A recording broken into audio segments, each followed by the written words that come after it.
Hello friends, welcome back to my YouTube channel Paramhans coaching classes. तो friends, यहाँ पे आज की क्लास जो है हम लोग लेकर के जो आए हैं, इस क्लास में मैं जो है आप लोगों को MCQs टाइप का क्वेश्चन करवा रहा हूँ, जो कि Jawahar Navodaya Vidyalaya entrance exam class 9th में प्रवेश लेने वाले बच्चों के लिए बहुत ही महत्वपूर्ण साबित होगा। ठीक है, तो चलिए बिना समय गंवाए हम लोग वीडियो को स्टार्ट करते हैं। तो फ्रेंड्स, हमारा पहला सवाल है कि खरीफ की फसलें किस ऋतु में बोई जाती हैं। प्रश्न नंबर 1 क्या है कि खरीफ की फसलें किस ऋतु में बोई जाती हैं। तो आपको ध्यान रखना है कि खरीफ की फसल क्या होती है। सबसे पहला बात होती है कि खरीफ की फसल क्या है।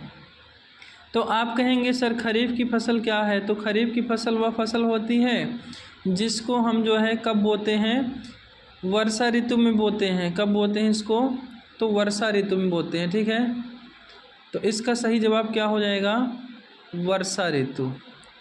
ठीक है, इसमें कौन कौन सी फसलें आती हैं, तो इसके अंतर्गत जो फसलें आती हैं, चलिए जान लेते हैं कि इसके अंतर्गत आने वाली फसलें क्या क्या होती हैं।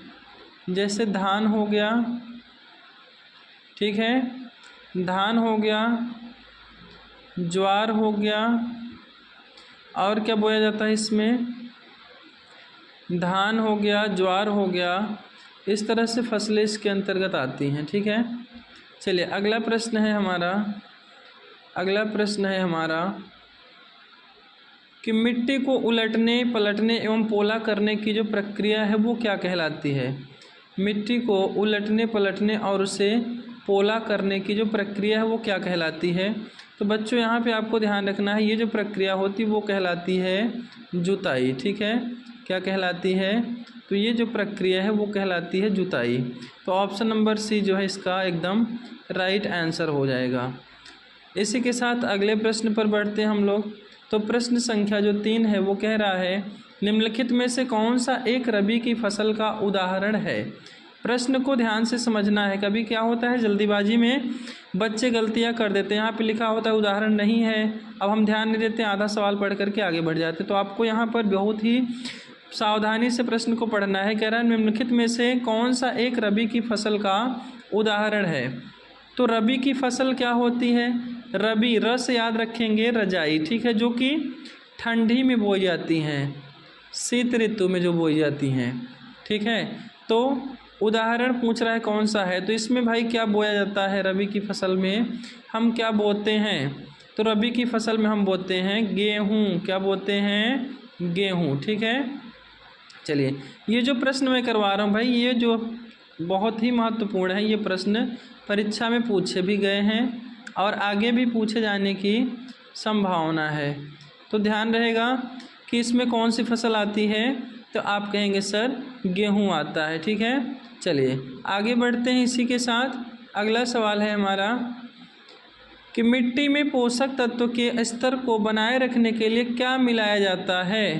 ठीक है, चलिए तो प्रश्न क्या है हमारा कि मिट्टी में उसके पोषण स्तर को बनाए रखने के लिए हम क्या मिलाते हैं। तो भाई कीटनाशक तो मिलाएंगे नहीं, कीटनाशक मिलाएंगे क्या बताइए, तो आप कहेंगे नहीं, बिल्कुल कीटनाशक आपको जो है नहीं मिलाना है। तब क्या मिलाना है इसमें हम मिलाएंगे खाद और उर्वरक। क्या मिलाएंगे, खाद एवं उर्वरक। ठीक है, तो हमारा सही उत्तर क्या हो जाएगा, खाद एवं उर्वरक। ध्यान रहेगा उसके पोषण स्तर को बढ़ाने के लिए, ठीक है, उसमें हम क्या मिलाते हैं, तो उसमें हम मिलाते हैं बच्चों उर्वरक। चलिए बात समझ में आ रही है कि नहीं आ रही है, आगे बढ़ते हैं। इसी के साथ अगला प्रश्न है हमारा राइजोबियम के जीवाणु होते हैं किन पौधों की जड़ों में पाए जाते हैं। ठीक है, तो आपको ध्यान रखना है कि राइजोबियम जो जीवाणु होते हैं ये क्या किसानों के लिए या फसलों के लिए लाभदायक होते हैं। तो बिल्कुल ये जो राइजोबियम जीवाणु होते हैं ये फसलों के लिए बहुत ही महत्वपूर्ण होते हैं। कैसे महत्वपूर्ण होते हैं, तो आपको यहाँ पे ध्यान रखना है कि ये जो होते हैं ना, ये पौधों की जड़ों में लग करके बाहरी वायुमंडल से ये क्या करते हैं, नाइट्रोजन को इकट्ठा करते हैं और पौधों की जड़ों में डायरेक्ट पहुंचाते हैं। ठीक है, तो ध्यान रहेगा, बिल्कुल ध्यान रखना है भाई आपको। तो ये अनाज वाले पौधे होते हैं कि फलीदार पौधे होते हैं कि रेशेदार होते हैं कि मरुस्थली पौधे होते हैं। तो आपको ध्यान रखना, जो दाल वाली फसलें होती हैं, जैसे चना हो गया, मटर हो गया, यानी कि फलीदार जो फसल होती है, ठीक है, क्या होती है, जो कि हमारी फलीदार वाली फसलें हैं, फलीदार वाली जो फसलें हैं वही करती हैं, ठीक है ना। तो ध्यान रहेगा, आपका उत्तर क्या हो जाएगा, फलीदार पौधे। चलिए इसी के साथ हम बढ़ते हैं आगे। अगला प्रश्न है हमारा कि वह विधि जिसमें पानी बूंद बूंद करके पौधों की जड़ों में गिरता है। हमने आपको सिंचाई के साधन बताए थे, कौन कौन से साधन बताए थे, तो आपको याद होगा कौन कौन से साधन हमने बताया था। देखिए पहले के समय में जो साधन होते थे वो तो अलग अलग होते थे, जैसे पुली तंत्र बताए थे, ठीक है, क्या क्या बताए थे, पुली तंत्र बताए थे, रहट बताए थे, ठीक है, ढेकली बताए थे। बाकी आज के समय में अगर देखा जाए, आज के समय में तो दो विधियां उपयुक्त में हैं, कौन कौन सी, एक तो होता है स्प्रिंकलर, कौन सा होता है स्प्रिंकलर, और दूसरा होता है ड्रिप तंत्र, कौन सा, ड्रिप तंत्र। तो अब बताओ आपके लिए कौन सा यूजफुल। अब देखो जो बूंद बूंद पानी पौधों की जड़ों में गिरता है वो किसके द्वारा गिरता है, तो वो ड्रिप तंत्र के द्वारा। और ये किसके लिए ज़्यादा उपयोगी होती है, तो बागवानी फसलों के लिए, ठीक है। इसमें क्या होता है कि पानी जो है हमारा वेस्ट नहीं होता है, हम डायरेक्ट पानी को क्या करते हैं, पौधों की जड़ों पर गिराते हैं। बोलो इतनी बात क्लियर है कि नहीं है। अब यहाँ पे जो स्प्रिंकलर होता है, स्प्रिंकलर किसके लिए होता है, तो ये फसलों के लिए ज़्यादा महत्वपूर्ण होता है, क्योंकि ये बौछार सिंचाई विधि के अंतर्गत आता है, ठीक है। चलिए आगे बढ़ें। अगला प्रश्न है हमारा प्रश्न संख्या 7। खेत में फसल के साथ उगने वाले, देखो बिन बुलाए मेहमान जिसको हम कहते हैं भाई, देखो आ गया ना, बिन बुलाए मेहमान, मतलब जो खेतों में फसल के साथ उगने वाले अवांछित पौधे होते हैं। कौन से पौधे होते हैं, अवांछित पौधे, मतलब जिनकी ज़रूरत नहीं है मुझे लेकिन फिर भी ये आ रहे हैं, इनको हम क्या कहते हैं बाबू, इनको हम कहते हैं खरपतवार। क्या कहते हैं, खरपतवार, ध्यान रहेगा, इनको क्या कहते हैं, खरपतवार कहते हैं। इसमें बताओ कोई डाउट नहीं सर, कोई डाउट नहीं है, ये होते हैं खरपतवार। आगे बढ़ें तो भाई अगला प्रश्न है हमारा प्रश्न संख्या 8। कह रहा है कटी हुई फसल से बीजों को भूसे से अलग करना क्या कहलाता है।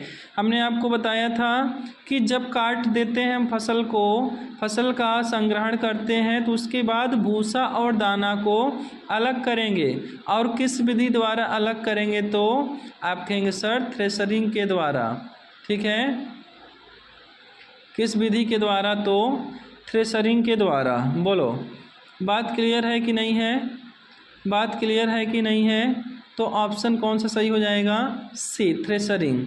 आगे बढ़ें, ठीक है भाई।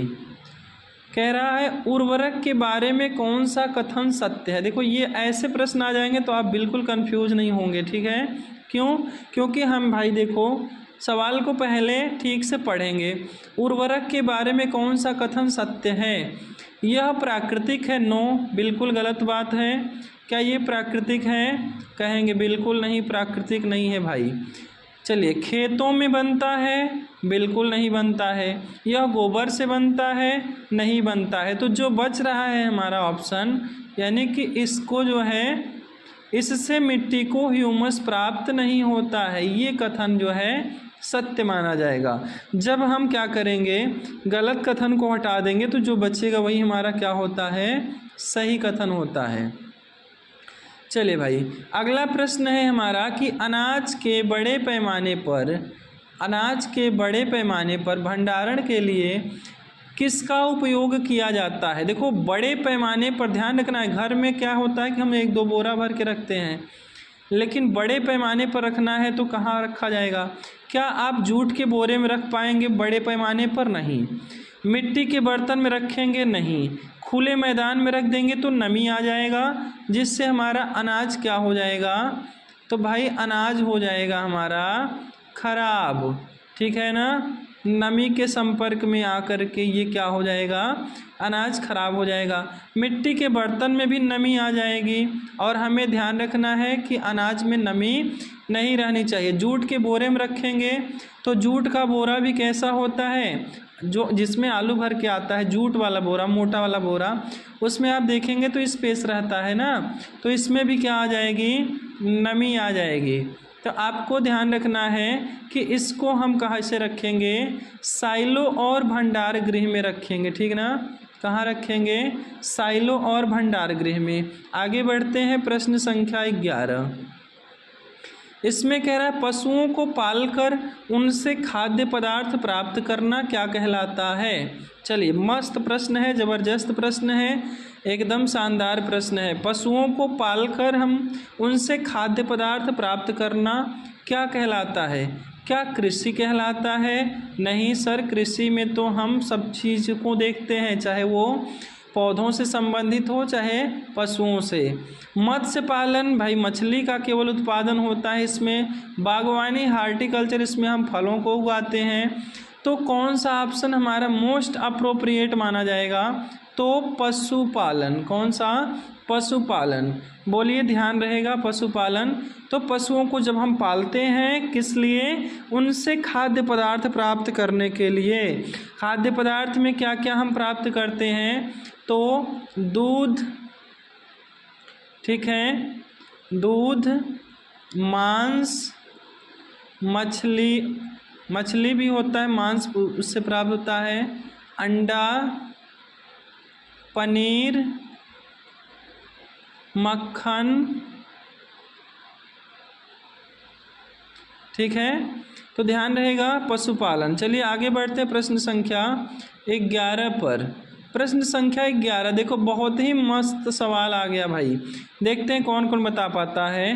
कह रहा है 2,4-D क्या है, क्या ये उर्वरक है। बोलिए, क्या ये उर्वरक है, तो बिल्कुल नहीं। क्या ये कीटनाशक है, तो बिल्कुल नहीं।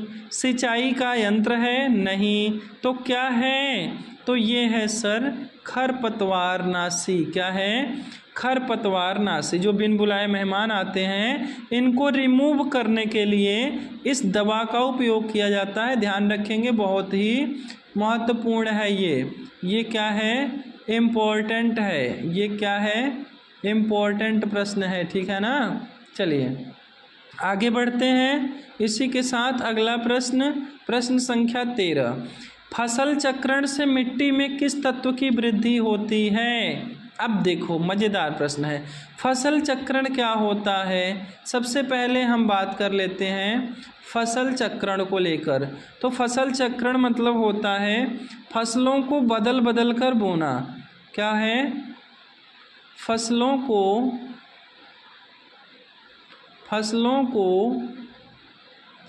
बदल कर बोना। बदल कर बोना क्या कहलाता है, फसल चक्रण कहलाता है। क्या कहलाता है भाई, तो फसल चक्रण कहलाता है। ध्यान रहेगा, फसल चक्रण कहलाता है। तो आपको ध्यान रखना है फसल चक्रण से क्या हमें किस तत्व की वृद्धि होगी। फास्फोरस बढ़ेगा, नहीं बढ़ेगा। पोटेशियम बढ़ेगा, नहीं बढ़ेगा।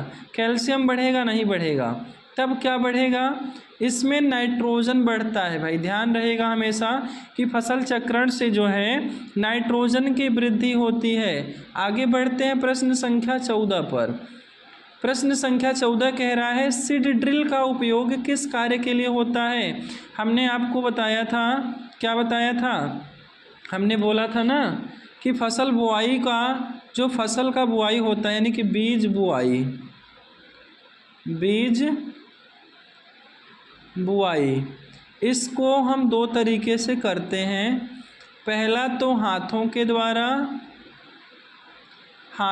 द्वारा और दूसरा सीड ड्रिल के द्वारा। किसके द्वारा, सीड ड्रिल के द्वारा। अब आप बताओ इसमें से कौन सी विधि ज़्यादा सही है, हाथ के द्वारा कि सीड ड्रिल के द्वारा? तो आप कहेंगे सर सीड ड्रिल के द्वारा जो है बढ़िया जो है फसल की बुआई होती है। अब यहाँ पे हम बात करते हैं क्या मिट्टी तैयार करना है? नहीं, बुआई के लिए तो बिल्कुल यही ऑप्शन तो हमें तलाश है, बुआई के लिए इसका उपयोग होता है, ठीक है ना। कटाई के लिए क्या होता है? कटाई के लिए हमें चाहिए रेफर, निराई के लिए चाहिए खुरपी, क्या चाहिए? खुरपी। मिट्टी तैयार करने के लिए चाहिए कल्टीवेटर या हल, कल्टीवेटर या हल। कटाई के लिए क्या चाहिए? हंसिया या रेफर, क्या चाहिए? हंसिया या रेफर। चलिए भाई आगे बढ़ते हैं। तो आपको ध्यान रखना है इन प्रश्नों को, बहुत ही महत्वपूर्ण प्रश्न है आपकी परीक्षा के लिए। चलिए प्रश्न है, मछली के तेल में कौन सा विटामिन प्रचुर मात्रा में होता है? तो कौन सा विटामिन होगा प्रचुर मात्रा में? Vitamin B? No. Vitamin C? नहीं। विटामिन के? नहीं। तब कौन सा विटामिन होगा भाई? तो होगा विटामिन डी, मछली के तेल में विटामिन डी, ठीक है, मछली के तेल में विटामिन डी होगा। चलिए, और इसमें कोई डाउट, कोई समस्या, कोई परेशानी हो रही है तो आप कमेंट में बिल्कुल बोलिएगा। बाकी आप अपने से चीज़ों को चेक करिएगा कि आपको इसमें से कितना आ रहा था। भले मैं यहाँ प्रश्न को बता रहा हूँ, लेकिन आप जो है एक बार अपना सेल्फ चेक करिए कि हमें इसमें से कितना आ रहा था और अपना स्कोर बिल्कुल लिखिएगा, ठीक है। आगे बढ़ते हैं। प्रश्न संख्या 16। प्रश्न संख्या 16 में कह रहा है मिट्टी की उर्वरता बढ़ाने के लिए प्राकृतिक तरीका क्या है? मतलब बिना खाद के, बिना उर्वरक के आप मिट्टी की उर्वरता कैसे बढ़ाएंगे? भाई देखो मस्त प्रश्न है कि मिट्टी की अगर उर्वरता हमें बढ़ाना है तो प्राकृतिक तरीका क्या होगा? नेचुरल, बिना कुछ डाले लगातार फसल उगाने से क्या उर्वरता बढ़ेगी? नहीं। तब क्या होगी? घटेगी। क्या होगी? घटेगी। ध्यान रहेगा कि जब हम किसी खेत में लगातार फसल उगाते हैं तो उसकी उर्वरता कम होती है। अत्यधिक सिंचाई करने से होगा क्या? नहीं होगा। भाई देखो सिंचाई का एक निश्चित समय होता है, अगर हम लगातार सिंचाई करते हैं तो उसमें जो खेतों में रंध्रावकाश होता है, क्या होता है? छोटे छोटे छिद्र होते हैं, रंध्रावकाश जो होता है वो क्या होता है? ख़त्म हो जाता है। रासायनिक खाद मिलाने से भाई ये तो प्राकृतिक तरीका नहीं है ना, ये क्या हो गया? ये हो गया हमारा कृत्रिम तरीका। हमें कौन सा तरीका चाहिए? प्राकृतिक। तो प्राकृतिक तरीका खेतों को कुछ समय के लिए खाली छोड़ देना है, ठीक है। जब हम खेतों को कुछ समय के लिए खाली छोड़ देते हैं तो उसकी उर्वरता जो है वो बढ़ जाती है। चलिए बात क्लियर है, आगे बढ़ा जाए। सवाल नंबर 17 पर कह रहा है कि अनाज को कीड़ों से बचाने के लिए घर में किसका उपयोग करते हैं? अब देखो ये बेसिक क्वेश्चन है आपके दिमाग को हिला देने वाला कि अनाज को हमें कीड़ों से बचाना है तो हम क्या करेंगे? आम की पत्तियां डालेंगे क्या? अरे कैसी बात कर रहे हैं मास्टर साहब, आम की पत्तियां लगाने से क्या होगा? पीपल की पत्ती? अरे वही मूर्खों वाला प्रश्न। केले की पत्ती तो भाई खाना खाने के लिए होता है ना, तो आप बताओ क्या करोगे? तो भाई हम तो नीम की सूखी पत्तियां अनाज में मिलाएंगे। आप बताइए आप क्या मिलाएंगे? हम तो अनाज में नीम की सूखी पत्तियां मिला दिए, तो हमारा option number B will be right answer. Next question 17 के बाद हम बढ़ते हैं 18 पर। प्रश्न कह रहा है कि हार्वेस्टर और थ्रेशर, अगर हम दोनों को देखो, हार्वेस्टिंग का मतलब क्या होता है? फसल की कटाई। जैसे ये खेत में फसल उगा है, ठीक है, ये खेत में फसल उगा है, अब हम इसको जो है काट रहे हैं, खेत में से काटना वो क्या कहलाता है? हार्वेस्टिंग कहलाता है।